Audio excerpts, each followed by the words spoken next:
Welcome back to the KDPG Sunday edition. Just over a week ago, a new Allegheny County Council was sworn in with 3 new members. Before we get back to our conversation with County Executive Rich Fitzgerald, here's John Delano on the election last week of the new council president.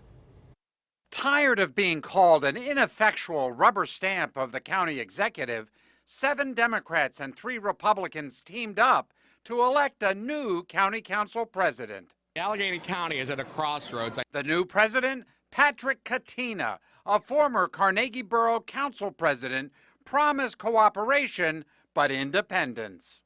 I look forward to working with, obviously, the executive, but we will not be that rubber stamp moving forwards. Katina says both Fitzgerald and council members have good ideas that need to be considered. We bring a lot to the table for experience, and I believe working with all of my colleagues that Rich does bring a lot of experience to the table, and I look forward to working with him, but he needs to recognize the fact that we are a 15-member legislative body and that we have our own opinions and ideas as well. This was big what happened tonight.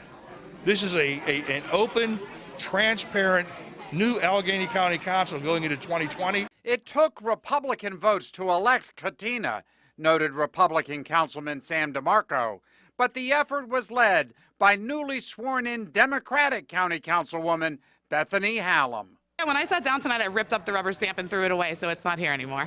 But Hallam says this isn't about opposing Fitzgerald, but elevating the role of council.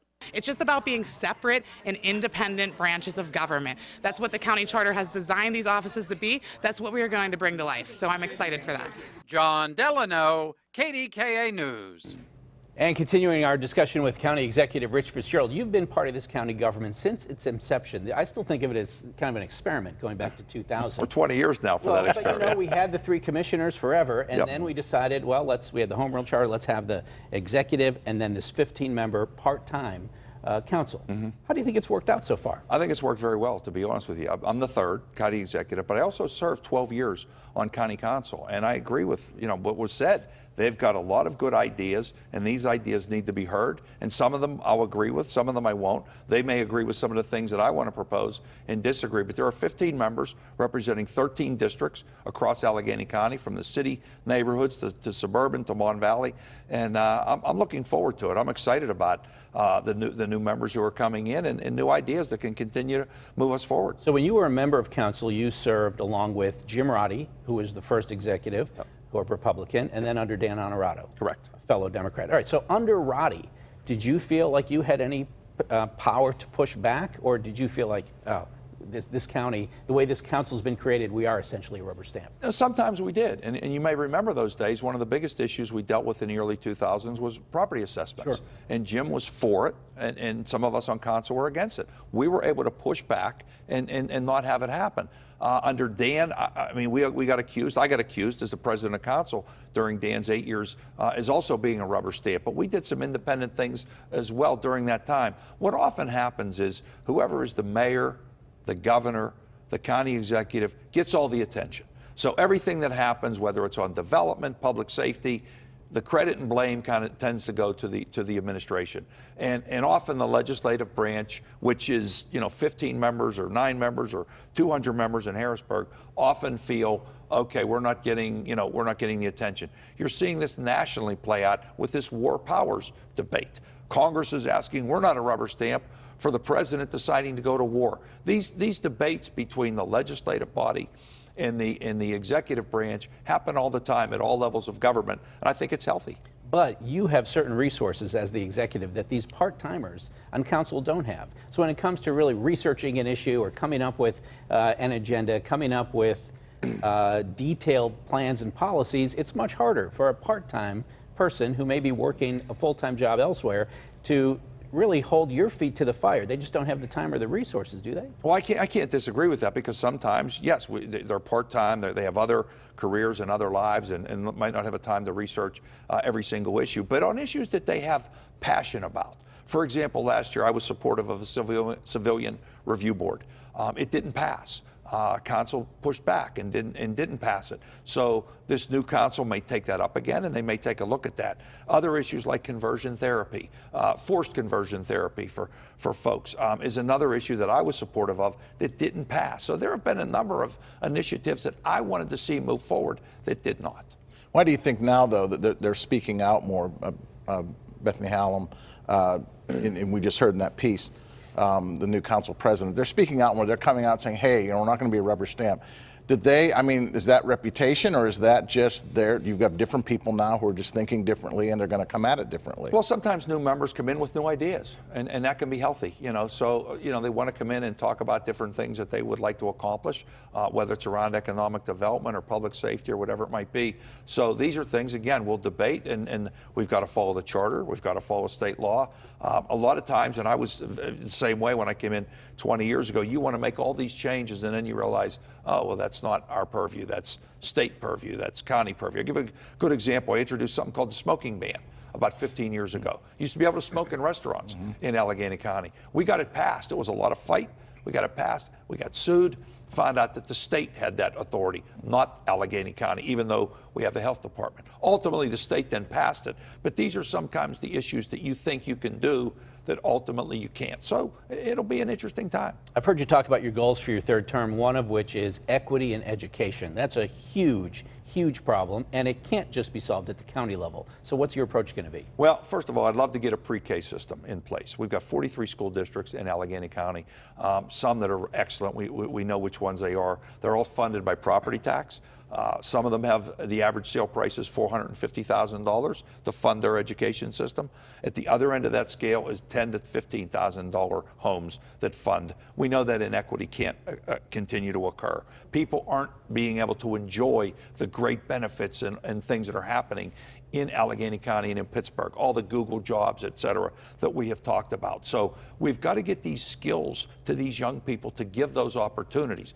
Also want to have a pre-K system so when kids hit first grade, hit kindergarten, they're ready to learn. The 3- and 4-year-olds with reading, with rudimentary math skills, we can make Allegheny County a place that is the best place to move as a family. So maybe with pre-K there can be some funding things that you can pursue, but in terms of leveling the playing field between Upper St. Clair and lesser districts, you can't do that locally. That would require a change in the way school districts are financed, the way they're supported. Property tax alone can't do that. That's exactly right. You make a great point because this is a state issue. It really is, because the state has got to equalize that. But the fact that we're talking about it, the fact that we can look at certain areas that are being left behind, while Pittsburgh on a macro level, the Pittsburgh region on a macro level is doing better than it's been in decades. That's great, but some people are being left behind. That's not a new observation. We've heard this for decades and decades. What can Rich Fitzgerald in his third term do about it? Continue to talk about it and continue to lobby our friends in Harrisburg and make sure that quality education will occur in Allegheny County regardless of your zip code. I want to talk about jobs a little bit. You mentioned Google, people mention Apple and all these places, but not everyone's going to work there, and we need to produce jobs in other areas. What in your third term are you looking at to say, here's what we can do to help job creation in the county? Well, one of the things I think we should be also most proud of is the diversity of job creation that we've had. We obviously used to be heavy manufacturing in steel. When that collapse happened in the 80s, we were left, really in a very, very bad situation. But now we've got jobs in manufacturing, in energy, in finance, in robotics, artificial intelligence, movies, chemicals, life sciences, eds and meds. So whatever your talents are in this region, you can find an opportunity to get a good job and live a good quality of life.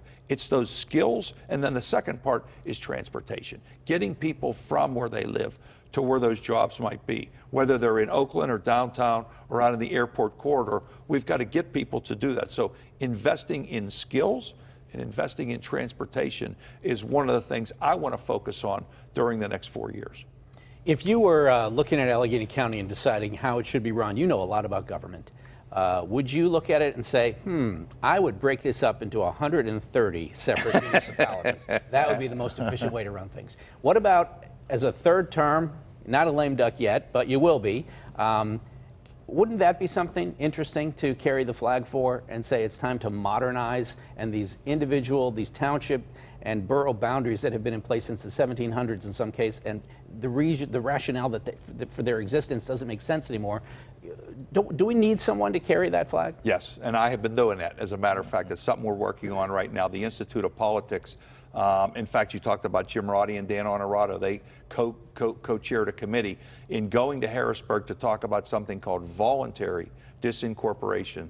So for some of those 130 municipalities, if they feel they want to by referendum, they could disincorporate and then become part of the county as far as governmental structure goes. State Representative Austin Davis has been pushing that. We've had bipartisan support in the House and the Senate. The Senate actually passed this bill 45 unanimously, 49 to nothing in the last session. It was held up because Speaker Turzai would not even allow it up for a vote. So we would love to see this happen. We'll see what happens in the next session. Yeah, it may seem simple. Well, if two towns want to merge, they can just do it. No, It's not they can do that simple. now. They can do that now. But you have to have votes in each. Right. Right? It's not as simple as you might think. But they're allowed to do that now. They're not even allowed to do the disincorporation that I just described to you. So if town X doesn't have the money to pave their roads, provide police services and have a park system, they cannot get out of the government business. They're not even allowed by if the council wanted to do it